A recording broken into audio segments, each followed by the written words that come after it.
Hey everyone, welcome to Young Curiosity. Ever wondered why the United States and Iran have been such bitter rivals for over 4 decades, even teetering on the edge of war? From oil discoveries and covert operations to a dramatic revolution and hostage crisis, their story is packed with twists and turns. Stay with us as we unravel this complex history. If you're already curious, hit that like button, subscribe for more intriguing stories, and tell us in the comments where you're watching from.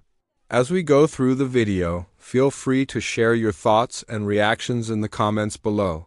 We love to hear what you think. The 20th century dawned, and beneath Iran's sands, a black gold rush began. The British were first to tap into these vast oil reserves, forming the Anglo-Iranian Oil Company.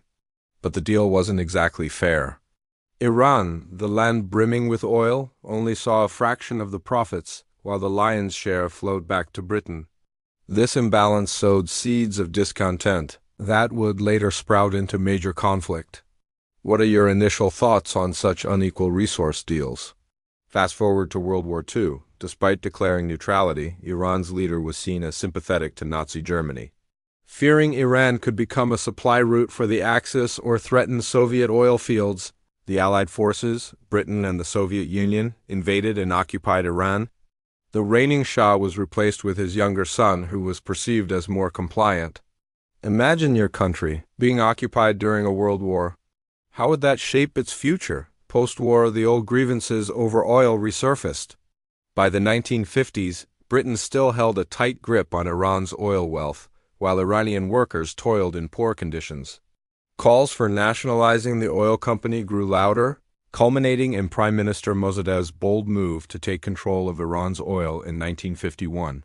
Britain's response was swift, an oil embargo, followed by a joint British-American, MI6 and CIA, coup in 1953 that overthrew Mossadegh and cemented the Shah's power. How do you think such foreign intervention impacts a nation's sovereignty and development? With Western support, the Shah became an increasingly authoritarian figure. While he pursued pro-American policies and modernization, his rule was marked by a brutal secret police, suppression of dissent, and alienation of religious conservatives. By the late 1970s, simmering unrest exploded into the Iranian Revolution. Protests swelled, culminating in the Shah's exile in 1979 and the rise of a radical Shiite Islamist government led by Ayatollah Khomeini. What factors typically lead to widespread revolutions? The new Iranian regime was fiercely anti-American and anti-Israel, a stark contrast to the Shah's close ties. When the U.S. allowed the exiled Shah into the country for medical treatment, revolutionary paranoia reached a boiling point. In November 1979, Iranian students stormed the American embassy in Tehran, taking 52 Americans hostage. Diplomatic efforts to secure their release failed, and a U.S. rescue mission ended in disaster. The U.S. severed diplomatic ties, which remain frozen to this day. Can you recall any other major embassy hostage crises in history? What are the long-term effects of such events on international relations? While the hostage crisis dragged on, a new threat emerged for Iran. In September 1980, Saddam Hussein's Iraq launched a full-scale invasion. Weakened by revolution and isolated internationally, Iran found itself in a bloody 8-year war of attrition. The U.S., seeking to further destabilize Iran, supported Iraq. Ironically, facing an external enemy, Iran eventually released the American hostages after 444 days. The Iran-Iraq War was devastating, with hundreds of thousands of lives lost, including many Iranians due to chemical weapons used by Iraq. How does external support for one side in a conflict typically affect its duration and intensity? Throughout the Iran-Iraq War, anti-American sentiment in the region remained high.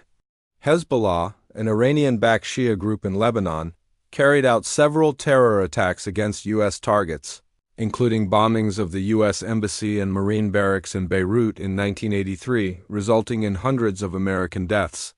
These events led the U.S. to officially designate Iran as a state sponsor of terrorism in 1984. What are the implications of a nation being labeled a state sponsor of terrorism? Tensions flared again in the late 1980s.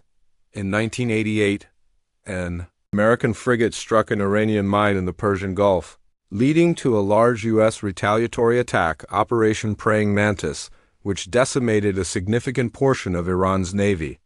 Just months later, a U.S. cruiser mistakenly shot down Iran Air Flight 655 over Iranian territorial waters, killing all 290 passengers and crew. These deadly incidents further poisoned relations between the two nations.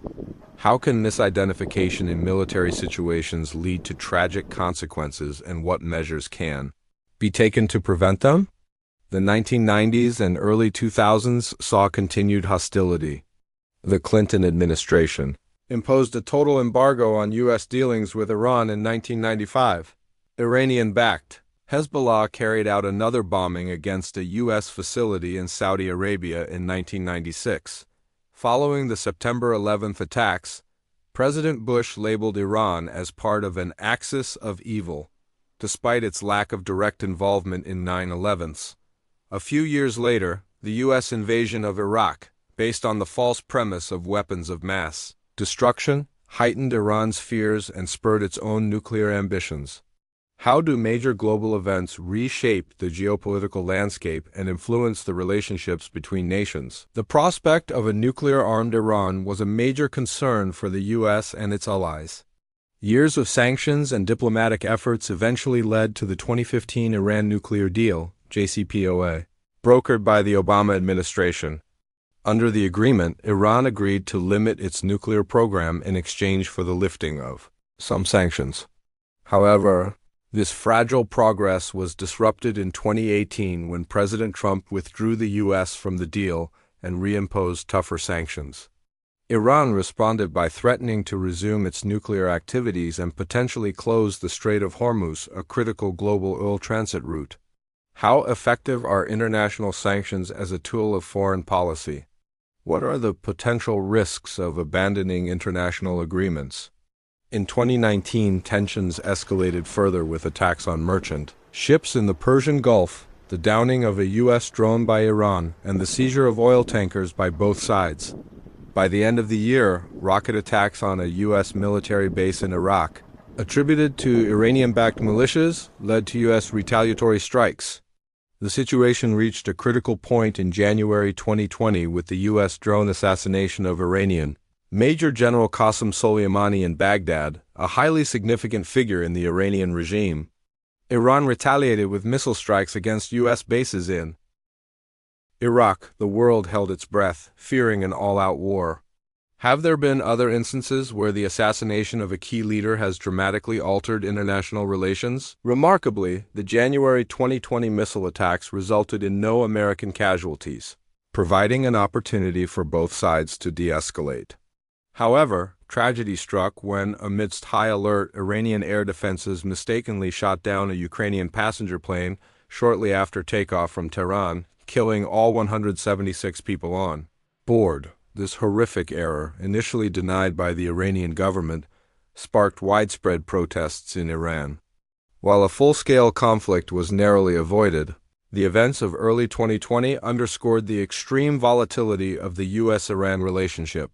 What are the psychological and political factors that contribute to tragic errors in high-stakes situations? The history between the United States and Iran is a complex tapestry woven with threads of oil, ideology, intervention, and conflict.